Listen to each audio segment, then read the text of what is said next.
of Jungle Jim.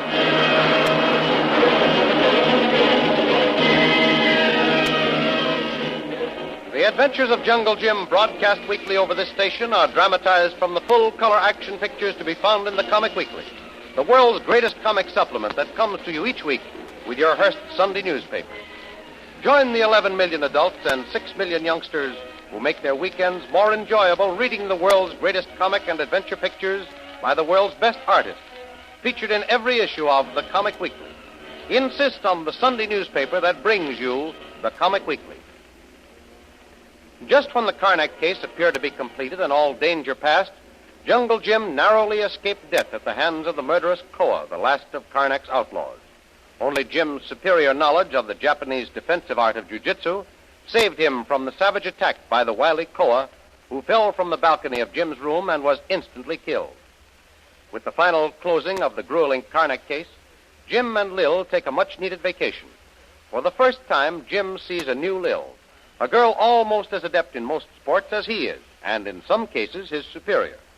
They have just returned from an exciting hour or two of surfboard riding at the beach of Paguan's exclusive beach club when... Well, Lil, I'll have to admit you can beat me on those surfboards. I've just been able to master the art of balancing myself. Oh, you'll soon be able to do it. That surely was a pretty spill you took, though. A complete somersault. Well, I thought you'd never come up. Boy, neither did I. It all happened so quick. And those breakers certainly gave me a pounding. Oh, I'm much better riding a high-spirited horse than I am on those waves with a surfboard. Well, how about sitting down here on the sand and relaxing a bit? Now, Lil, you're talking about my favorite form of exercise. Oh, this is the life. Fresh air, sunshine, complete relaxation. I can stand a whole lot of this before I'll get tired of it. Yes, Lil, this is just when I need it. You bet. I'm beginning to feel like my old self again.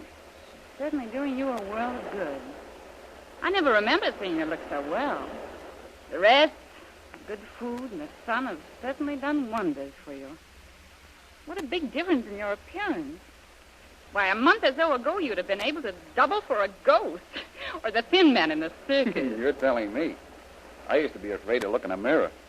Well, you're certainly tall, dark, and handsome now. A regular Adonis. Here now, Lil. Don't you start that. Bad enough to have to take it from those giddy young debutantes up there at the club. You're certainly popular with them. How they gather around when you appear. I'm afraid their boyfriends aren't altogether enthusiastic about having you as competition. Oh, stop trying to kid an old campaigner, Lil. Well, I'm dead serious. How about that little Southern belle, Mary Belle Willis? Oh, Mr. Bradley, I could dance with you forever. You tango so divinely. And I could just die waltzing with you. Say, I thought we were going to lie out here in the sun and just relax. Mm-hmm. I can't relax with you putting on those impersonations. Huh? Jim, I have a message for you. Oh, hello, Kolu. Who's it from? Another invitation to a tea dance, I'll bet. No, Mr. Lil. Be from Colonel Willis. Big plantation owner. Look for you, Tuan Jim. Want you to go lunch with him. Okay, Kolu. What time do you say? Him say 12:30. Meet him at club, Tuan. Must bring answer. All right, Kolu. Thank him and tell him I'll be there. Yes, Tuan. And lay me out some clothes, will you, Kolu? Yes, Tuan. Time now 11 o'clock, Tuan Jim. Thanks, Kolu. I'll be up there in a few minutes. A luncheon date with Colonel Willis, the big Paguan planter. Well, I can see his little honey child's fine hand in there. Don't be silly, Lil. The Colonel and I have struck up quite a friendship. The governor told him all about me. And he's been quite anxious to have a quiet little chat with me. And I'll be willing to wager that his little Maribel, the flower of the South, will be there, too, pouring out a lot of honey-worded drawl. Lil, if I didn't know you, I'd say you were jealous. Me jealous? Mm-hmm. Now, Jim, you know that's not the case, especially where little Maribel is concerned.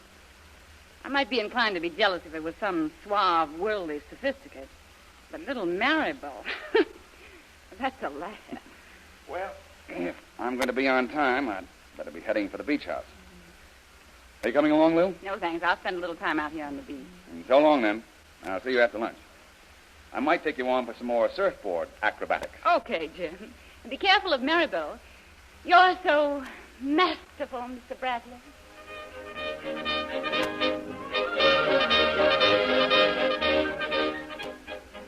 And never let it be said that Lil isn't a wise prophet when it comes to predicting the whims of the unpredictable feminine sex. For as Jungle Jim, bronze and erect, enters the lounge of the beach club, a deep sigh of admiration swells from the delicate throat of Maribel Willis, the little southern coquette whose father, a wealthy Pagoan planter and businessman, has invited Jungle Jim to lunch. How do you do, Miss Willis? Am I on time, Colonel? Yes, sir, Mr. Bradley. Glad you were able to accept my invitation. When Maribel here found out I was lunching with you, she decided to cut in on the party. I hope you don't mind, Mr. Bradley. Not a bit, Miss Willis. On the contrary, I'm delighted. There, you see, Daddy. I knew Mr. Bradley wouldn't mind. Confounded Maribel, you gave him no other alternative. You women are all alike. Don't mind Daddy, Mr. Bradley. He always growls like that, but he's really quite harmless. Now, that's enough, Maribel. I don't mind you inviting yourself to this luncheon, but if you're going to monopolize the conversation, I'll have to send you along home. I have a little business I want to talk over with Mr. Bradley. But perhaps Mr. Bradley would rather not talk business, Daddy. After all, he's really now, on a Maribel, vacation. let Mr. Bradley speak for himself. That's quite all right, Colonel. I'll be glad to discuss anything you want to talk about. Very good. Shall we go in, sir? I have a table reserved. Miss Willis, may I have the pleasure? I'd be delighted, Mr. Bradley. And would you mind if I asked you to call me Maribel?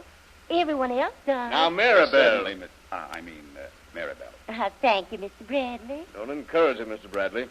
She can make an awful nuisance of herself if given the least opportunity. Why, Daddy, how you talk.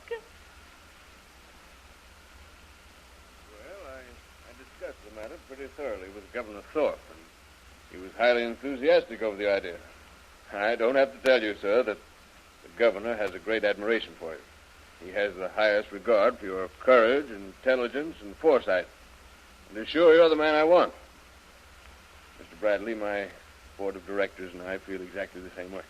Well, there's no denying it's a very interesting proposition and a very flattering offer. And, of course, I'd have to think about it pretty seriously before I make any decision. Oh, exactly, Mr. Bradley. I didn't expect you to give me an immediate answer. All I ask is that you give it serious consideration and weigh carefully the advantages the position offers. Oh, you can be sure I'll do that, sir. And I must admit it. Well, it appeals very favorably to me right at the moment. Now, is there any definite time limit for acceptance or refusal? Well, no, but naturally we can't let the offer stand too long. Of course, I understand, Colonel Willis. Suppose I say the day after tomorrow. Well, it'll be fine. Well, though there's no hurry for a week or even 10 days. Now, may I talk, Daddy? Yes, I suppose so. Providing Mr. Bradley here hasn't any further questions. None whatever, Colonel. Go ahead, Maribel. Well, I want to be excused in a few minutes. I have an appointment with Eleonora.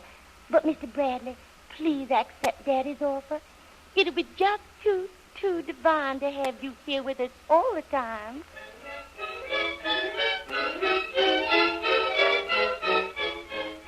And a few minutes later, in the powder room, Maribel Willis is excitedly breaking into some very exciting news to a sister Deb over the phone.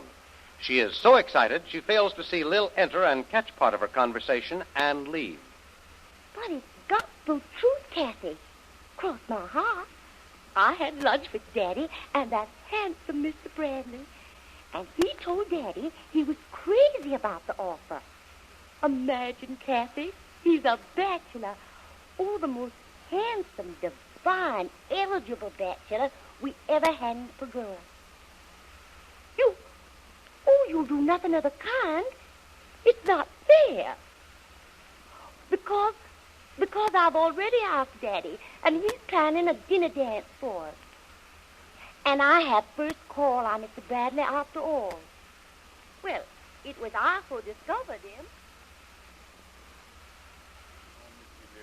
One Jim go to lunch, not come back. Oh, Go someplace.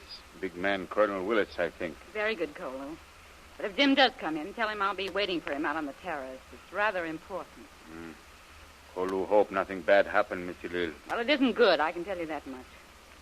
We're overstaying our time here, Kolu. Huh? Jim and you and I are not made for this soft, lazy life in civilization. We belong where danger beckons and where there's adventure and things to be done. Kolu like be here, Mr. Lil. Twan Jim, he like too. Get good rest. Strong. Look very good now. You look good too, Mr. Lil. Yeah, it was all right for a while, but it soon tells on you. You get bored and restless. No, Kolu, this is no place for us. What's all this? What's no place for us? Why, only this morning you were regaling me with the overwhelming advantages of living like civilized human beings again. Why the sudden change of heart? You want anything now, Tuan? No, Kolu, you can go. Well, Lil, let's go out on the balcony. We can catch a little breeze from the sea out there. All right, Jim, but I want to have a heart-to-heart talk with you. All right. Well, just plant yourself in one of those nice, comfortable chairs and fire away. Thanks. Well, what's on your mind, Lil? I don't mind confessing. I'm getting bored. We don't belong in surroundings like this. The life's too easy. We belong in a different atmosphere. Say, what's the matter with this atmosphere? I'm beginning to enjoy it. So were you a few hours ago. Well... Now, break down and confess, Lil. Something has happened to change your mind. Who have you been talking to? No one outside of Kolu, and we didn't discuss anything but your whereabouts. Now, Lil, I flatter myself. I know you pretty well. And I'm dead sure when you start out like you just did about a change of atmosphere, something has happened to cause you to want to get away. Nonsense. Just that I'm getting bored, Jim. Restless. I want to be doing something other than merely playing around. There's no use trying that argument, Lil. It's as flimsy as mosquito netting, and I can see right through it. You've got a very good reason for acting like you are. There's something on your mind. Now, come on, Lil. Out with it. The truth and nothing but the truth. Well, it's nothing at all, Jim. It's just an idea of mine. It won't have anything to do with Colonel Willis, What? his daughter Maribel, something that we discussed at luncheon today. Why, no. Don't be silly. Well, how would I know about your offers at luncheon? So that's it, hmm? You've heard something. Well, perhaps I did hear something. You can't stop people from talking, especially someone like Maribel Willis. I knew it. I had a perfect hunch it was that.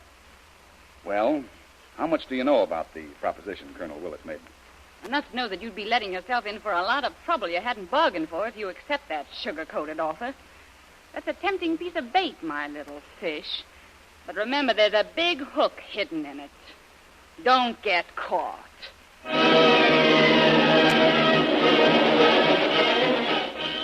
Free advice by the Orient's voice of experience, Lily DeVril, alias Shanghai Lil, the soothsayer. Just what is this tempting offer Colonel Willis made Jungle Jim? Has his coquettish daughter a hand in the offer to snare Jungle Jim away from Lil and the turbulent life of adventure he has always followed? Will Lil be successful in winning Jungle Jim back to her idea of comparative safety in the Malay jungle? Don't miss the next exciting episode in the adventures of Jungle Jim. Remember, you can follow these adventures in the full-color action pictures which appear in the Comic Weekly, the world's greatest comic supplement containing the best full-color adventure and comic pictures. Remember, no other comic supplement can give you the top names of Cartoonland like the list of all-star favorites to be found in the Comic Weekly. The whole family follow the fun and frolics of Popeye the Sailor, Tilly the Toiler, Barney Google, and the Little King, the impish antics of Skippy, the Katzenjammer Kids, the immortal Mickey Mouse, as well as the exciting adventures of Flash Gordon and Jungle Jim. Join the 11 million adults and 6 million youngsters who every week find the greatest of home entertainment in the Comic Weekly, which comes to you with your Hearst Sunday newspaper. More thrilling radio adventures of Jungle Jim will be heard at the same time next week over this same station. Be sure to tune in.